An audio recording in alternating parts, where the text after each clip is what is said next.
Muy buen día, mi nombre es Carla Patricia Regalado Alvarenga, soy de la carrera de Pedagogía y actualmente estoy en Telecentro de Choloma Cortés. En este video les voy a hablar acerca de los precursores más influyentes de la pedagogía. En primer lugar, les voy a hablar sobre Johann Friedrich Herbart. Se dice que Johann tuvo un ideal pedagógico y fue el desarrollo del carácter. Para él, la moral era base y el fin de la educación. Implicaba un sentido de equilibrio entre la razón y la emoción, entre el presente y el futuro. Explicó y fundamentó el hecho educativo considerándolo como un proceso. Para ello creó un cuerpo doctrinario que le dio claridad y orden respecto a la confusión existente antes de un tiempo. Perfiló lo que hoy llamamos como ciencia de la educación. Estudió el conjunto y no partes como sus antecesores. En este sentido, plantea sus ideas de acuerdo a sus experiencias, tanto pedagógicas como filosóficas. De allí que su plan de trabajo sea un estudio sistemático de la vida educativa de las personas. Con toda claridad, Herbart expresa que hay que diferenciar la ciencia de la pedagogía del arte de la educación.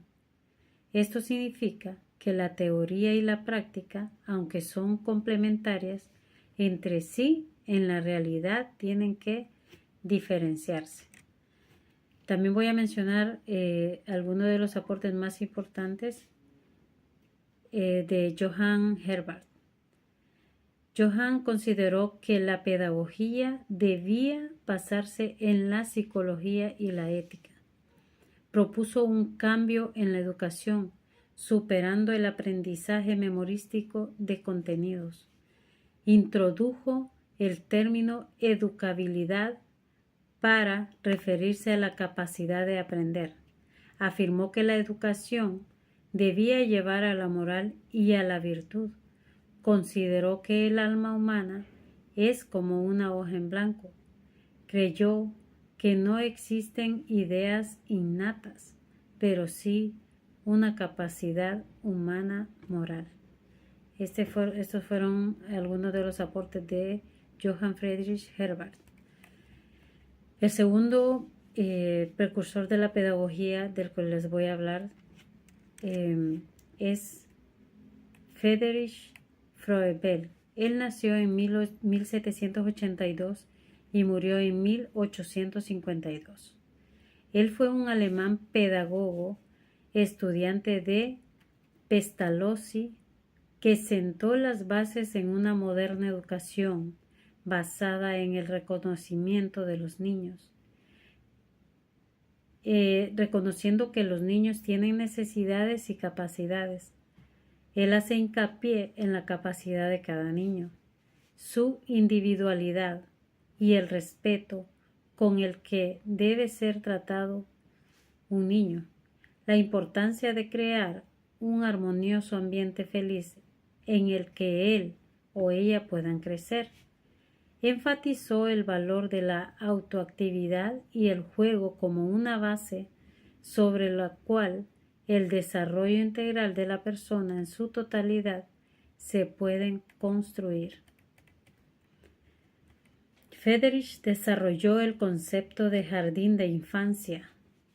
Su aporte más significativo desde el punto de vista educativo fue la fundación de un jardín de infantes en el año 1837, el cual tuvo difusión inmediata en todo el mundo.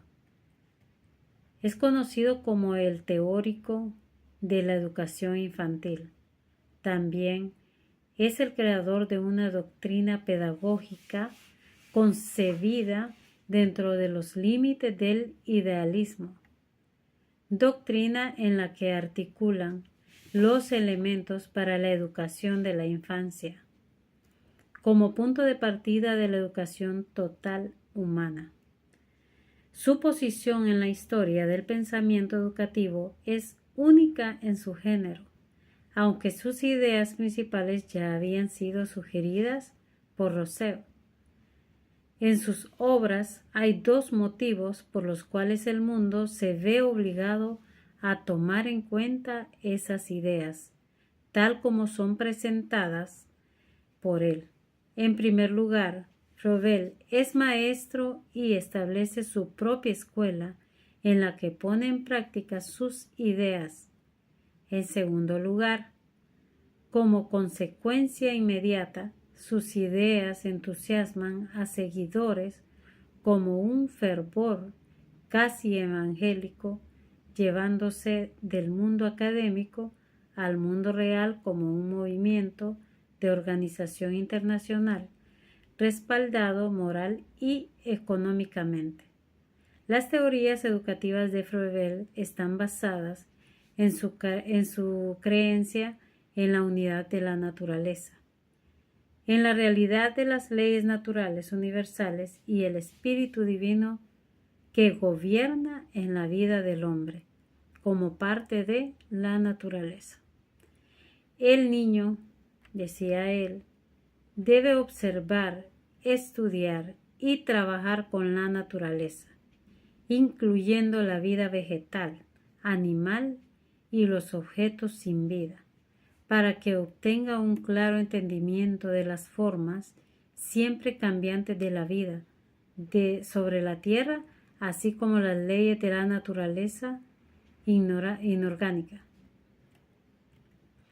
Froebel piensa que el niño, por el estudio de la naturaleza y de su libre autoactividad en el jardín de niños, aprenderá sobre el mundo natural, acerca de los seres humanos, su prójimo y sobre su propio carácter e identidad. La naturaleza del niño es tal que puede pensar, actuar y crecer, expresando deseos íntimos, sus intereses y sus facultades. Froebel coincide con Pestalozzi en que los niños nacen en posesión de facultades mentales específicas, pero afirma que el crecimiento, las facultades y la autorrealización se desarrollan a partir de los impulsos internos del niño, a través de actividades espontáneas.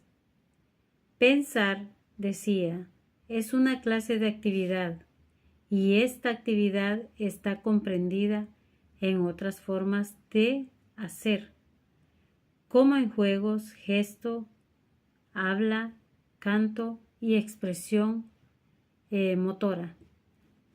Por tanto, el saber y el hacer son aspectos de la misma actividad interior de autoexpresión y vida creativa. Así como las plantas crecen ayudadas por la naturaleza, el niño se desenvolverá y crecerá si es ayudado por los padres y maestros, y podrá expresar sus instintos utilizando su facultad innata. Esto lo lleva a proponer la siguiente analogía entre la planta y el niño, diciendo que éste es semejante a una planta. El maestro es semejante a un jardinero, donde debe proporcionar el ambiente apropiado para que se desarrolle de modo natural y de acuerdo con sus mejores posibilidades. Él supone que el aprendizaje y el crecimiento solo desarrollan los instintos y los intereses que ya existen innatamente en los niños. Son buenos, puesto que cree saber cuáles son esos instintos e intereses. Procede a describir patrones de actividad como juegos, canciones predeterminadas y proyectos de construcción que satisfacieran las necesidades educativas de los niños, y sus intereses espontáneos en sus etapas particulares de crecimiento. A niños de su jardín se les dan materiales sencillos, arena, arcilla, papel, cilindros y cubos, para que los utilicen formando diseños y haciendo objetos en actividades individuales o en grupo. También se estimula la imaginación escuchando y discutiendo cuentos de hadas, historias y leyendas. Y por último, ya para finalizar el video, dice que confía en que los niños les agrada y entusiasma expresarse a través de sus actividades dispuestas de antemano, porque son tomadas de sus experiencias en la vida y están diseñadas para que encajen en situaciones completamente familiares para ellos, en el hogar y en la comunidad. Aquí termino el video. Espero que este video sea de mucha ayuda con esta información relevante.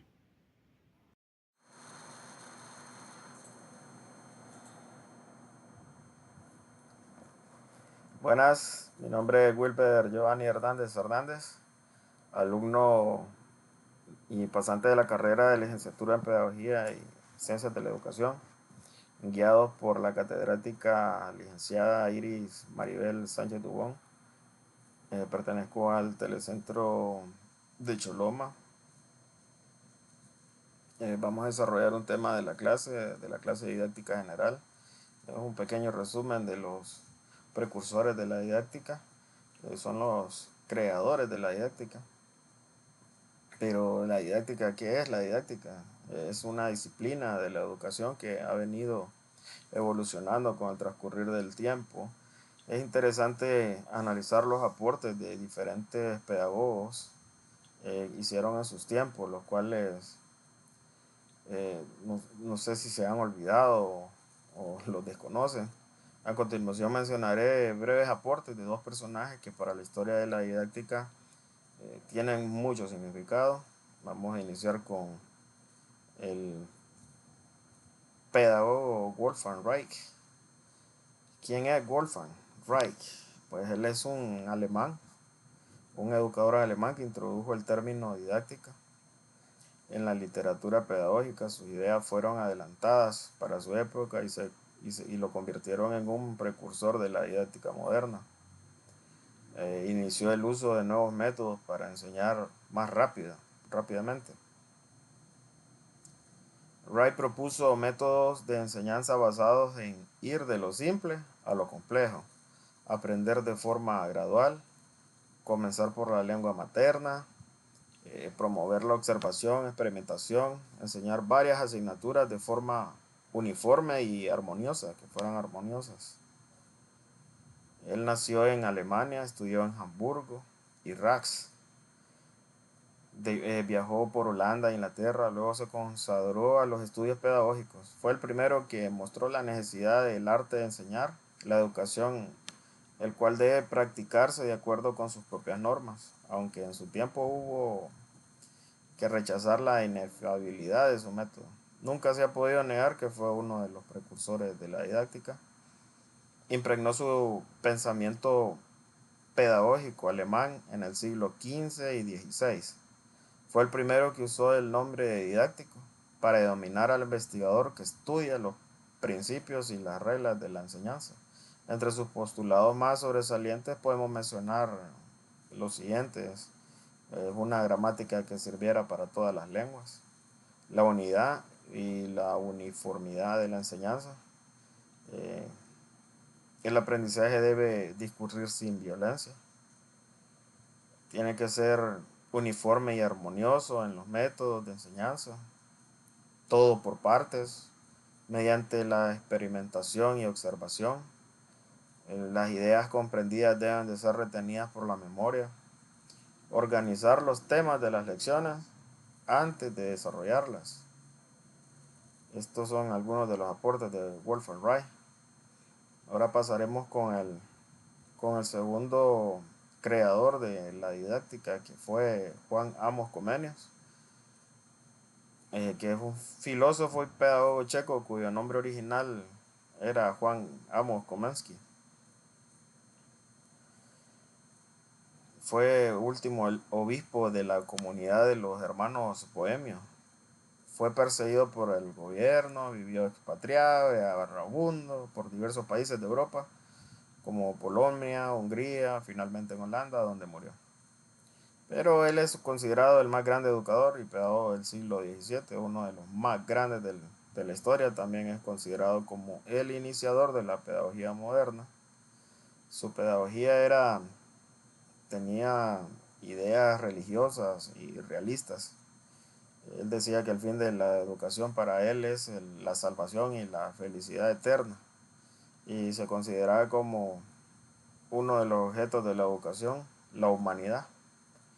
Sus obras pedagógicas más importantes tenemos la didáctica magna, que básicamente ese contenido de la obra estaba influenciado por la formación religiosa del autor. Él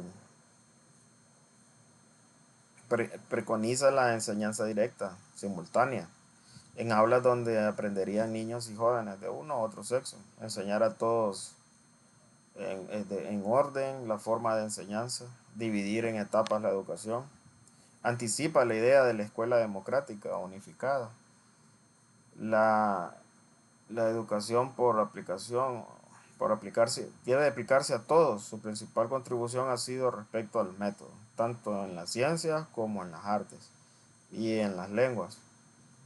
Además dividió la escuela en 6 clases, estableció un principio de enseñanza graduada. Comenio, como considerado por muchos el padre de la pedagogía moderna, ya que emprendió la estructuración y sistematización de esto, con sus grandes obras. Respecto a la educación y a la enseñanza, se puede afirmar que le dio un estado precientífico a estas, pues las mismas hacían parte de un discurso, una práctica inmersa dentro del saber filosófico.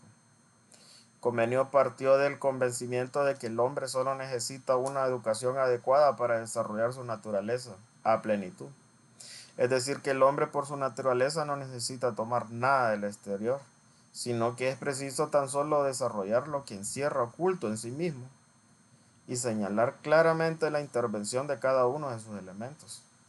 Con esta concepción, Comenio proclama claramente que todos los hombres tienen una actitud innata hacia el conocimiento y no se restringe a esto solo a una élite o a algunos iluminados. Así creía la concepción de una escuela popular de gran cubrimiento a la que todos tengan acceso. Esto lo hace también con el fin de alcanzar la paz mundial, ya que consideraba que la educación es el camino más rápido para llegar a esto, que es la paz. Por otro lado, al tener en cuenta la actitud innata hacia el conocimiento, Comenio consideró de gran importancia la educación en los primeros 6 años de vida, y escribiendo incluso una obra para este fin, llamada Escuela Materna, que concibe a la madre como una educadora, instaurando así lo que hoy conocemos con el nombre de jardines o preescolares. Esto también es reiterado con uno de sus principios que dice: solo es firme lo que en la primera edad se aprende. Otro aporte de gran importancia con una de sus obras, el Orbis Pictus, es la implementación de métodos audiovisuales.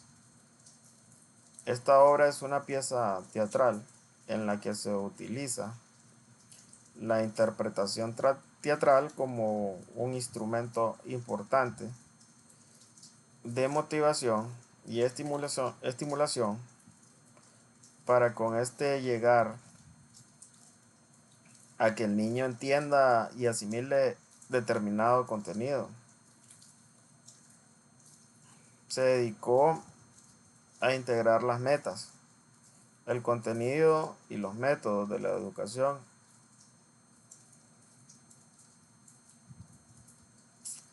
la reforma de los asuntos humanos.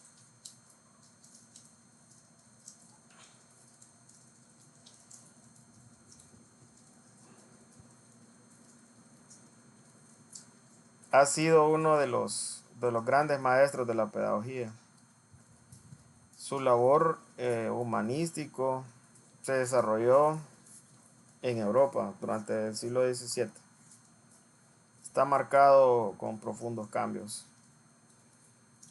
Tiene alrededor de 250 obras que han sido escritas en su propio idioma, que es checo, en latín y en alemán. Y han sido inspiradas en las ideas reformadoras protestantes.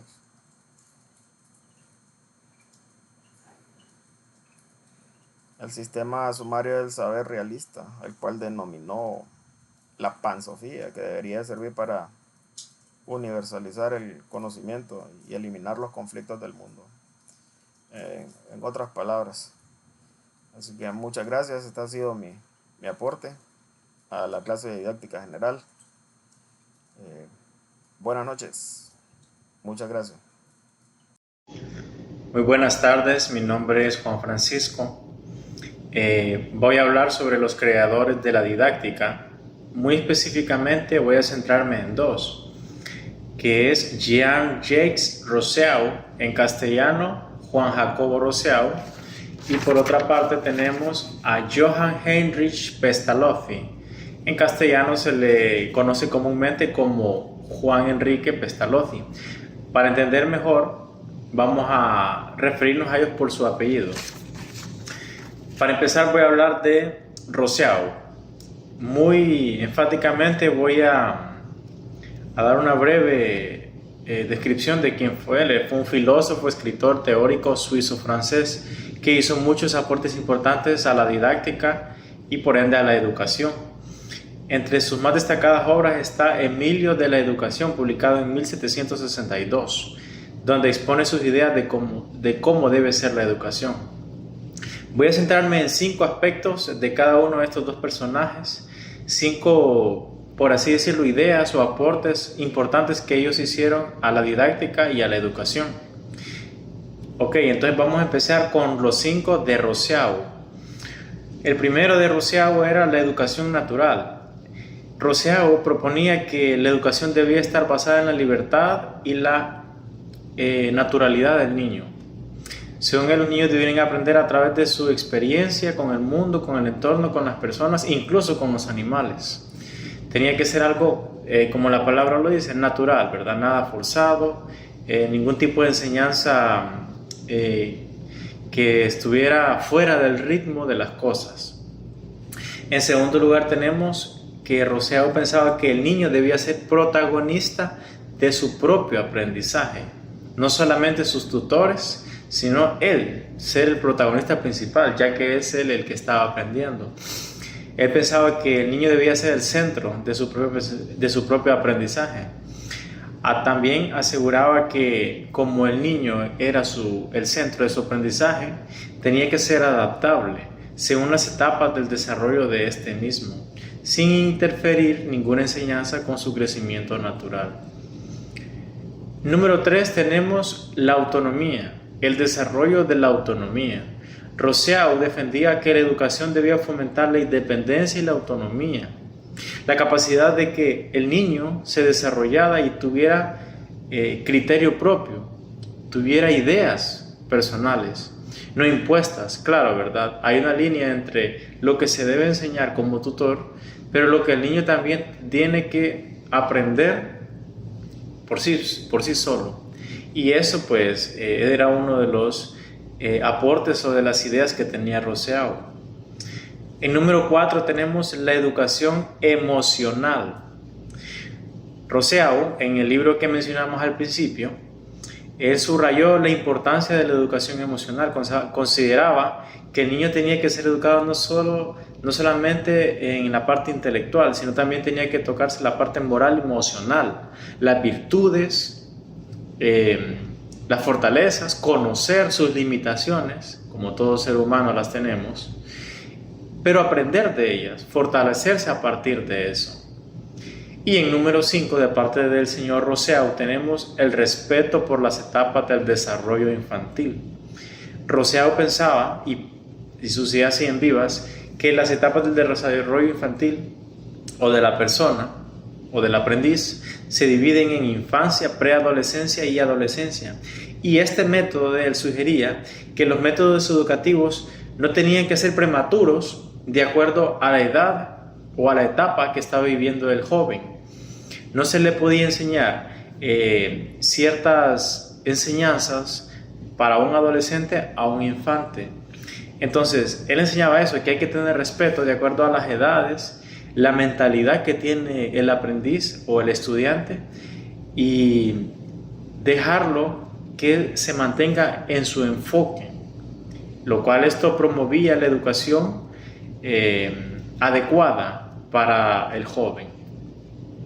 Podemos decir que de estos 5 aspectos tenemos un resumen, y es que la didáctica de Rousseau era fundamental porque influía mucho en la manera en que concebía la educación el niño, y estas ideas hasta el día de hoy siguen siendo muy útiles. El énfasis sobre todo por el respeto por la naturaleza del niño, el aprendizaje basado en la experiencia, la educación emocional, moral, las virtudes, el desarrollo integral. Todo esto de parte de Rousseau ha dejado una huella profunda en las teorías pedagógicas actuales que nos siguen sirviendo mucho hoy en día. Continuando, ahora vamos a hablar de Johann Heinrich Pestalozzi. Él fue un pedagogo suizo que tuvo un enfoque un poco más innovador todavía sobre la educación, la cual tuvo un impacto hasta nuestros días. Su visión educativa se basaba en principios de humanismo, la educación integral del niño y el respeto por el desarrollo natural, al igual que Rousseau. Fue un defensor de la educación popular.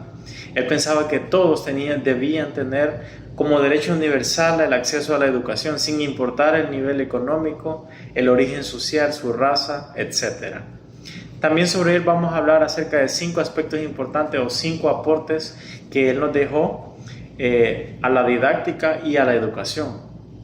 Número 1, tenemos la educación integral. Pestalozzi creía que la educación no debía centrarse solamente en desarrollar el intelecto del niño. También pensaba que el desarrollo emocional, físico y moral del niño era importante. Él buscaba un equilibrio entre todas estas virtudes o cosas, por así decirlo. Número 2, tenemos el aprendizaje basado en la experiencia. Similar a lo que Rousseau hablaba o pensaba, Pestalozzi defendía que el aprendizaje debía basarse en la experiencia directa del entorno. Los niños deberían aprender a través de la observación, la manipulación de objetos, el escuchar. Pensaba que los sentidos eran muy importantes a la hora de que un niño aprendía. Y entonces, pues este aspecto lo dejaba muy claro, ¿verdad? El número 3, tenemos que el método de enseñanza muy importante para Pestalozzi era el visual, método de enseñanza visual. Pestalozzi fue pionero, de hecho, en utilizar métodos visuales y manipulativos para enseñar conceptos como el uso de objetos, dibujos, palabras, etc. Él creía que los niños comprendían un poco mejor las cosas usando la imaginación de ellos, metiéndoles el mundo a través de sus sentidos, sus ojos, su vista, incluso su olfato, cosas que podían ver y tocar como el tacto. Le facilitaban el aprendizaje a los niños. Entonces él dejó esto como una herramienta muy importante que hasta el día de hoy en los kinderes, en la preparatoria, preescolar, en los niveles iniciales de la etapa de educación de los niños se sigue viendo. Número 4, tenemos la educación personalizada. A diferencia de métodos rígidos y uniformes, Pestalozzi proponía que la educación debía ser una necesidad individual para cada niño, no para grupo. Creía que el enfoque debía ser flexible y respetar el ritmo de aprendizaje de cada individuo o cada estudiante. Y así los tutores debían aprender a ser sensibles con cada persona, ya que cada persona aprende a un ritmo distinto, tiene capacidades distintas, tiene intelecto distinto y se desarrolla mejor en unas cosas que en otras. Y número 5, pero no menos importante, Pestalozzi dejó muy claro el importante papel del maestro. Pestalozzi consideraba que el maestro debía ser un guía, facilitador de aprendizaje y no un simple transmisor de conocimientos. No solamente leer, decir, se hace así, sino que debía ser una persona que infundiera admiración en los niños, que los niños quisieran y se interesaran en aprender. El maestro debía conocer bien a sus alumnos, atender sus necesidades y actuar con paciencia y empatía y flexibilidad, creando un ambiente de confianza para que los estudiantes se sintieran seguros y motivados, como dijimos anteriormente. Debía ser una persona inspiradora para ellos, que ellos quisieran ver día a día, porque así iba a ser, lo iban a estar viendo día a día. En resumen, el impacto y el legado de Pestalozzi influyeron profundamente en la educación primaria, especialmente en el desarrollo educacional infantil y en el diseño de métodos de enseñanza muy avanzados para su época que, como seguimos diciendo, hasta la vez se siguen utilizando. En resumen final, los aportes de Pestalozzi a la didáctica fueron fundamentales para el desarrollo de una educación más humanista, integral, adaptada al niño como sujeto activo de su propio aprendizaje. Esta fue mi participación. Muchas gracias.